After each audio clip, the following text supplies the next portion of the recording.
Are, okay, Chief. First off, are murders up or down? We are up this year. And what type of trend are you seeing?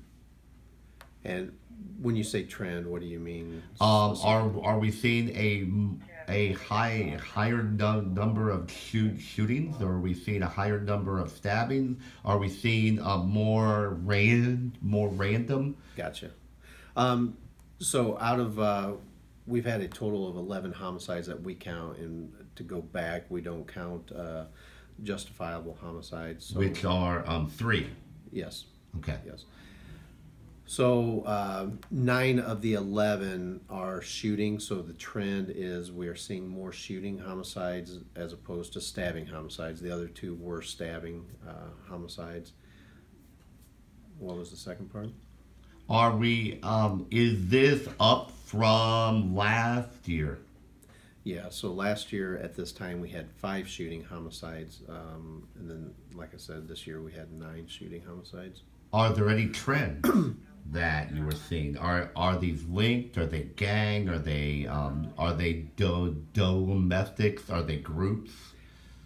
Kind of all the above. So I went back and looked at the shootings over the past 2 weeks because over the past 2 weeks we have had a spike in shootings. So I went back and wanted to dig into the different incidents and see what the cause was or see if there is any link.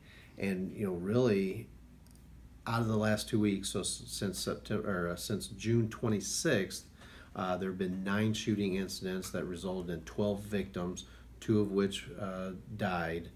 And looking at those, there really wasn't any retaliatory type of shootings involved there. A couple were domestic related, one was accidental, one was self-inflicted accidental. Um, so we're not really seeing a pattern per se. So what is?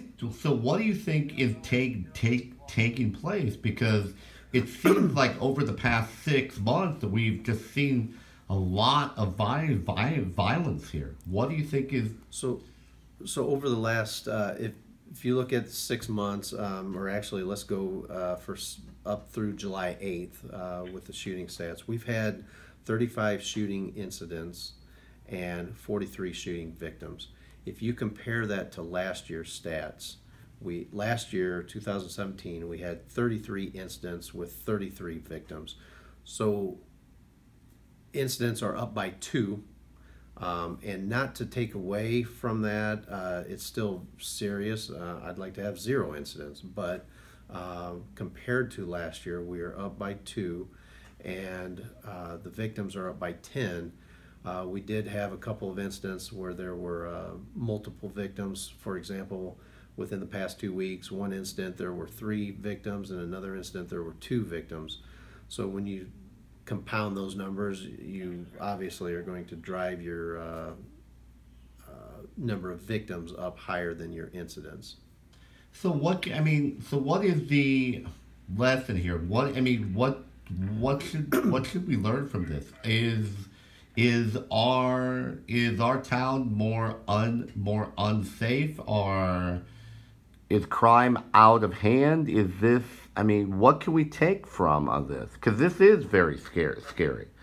Yeah, I wouldn't say that it is more unsafe here. I mean, I haven't changed anything that I do compared to what I used to do. About going to certain areas or whatever. I think they are targeted incidents. It's not random.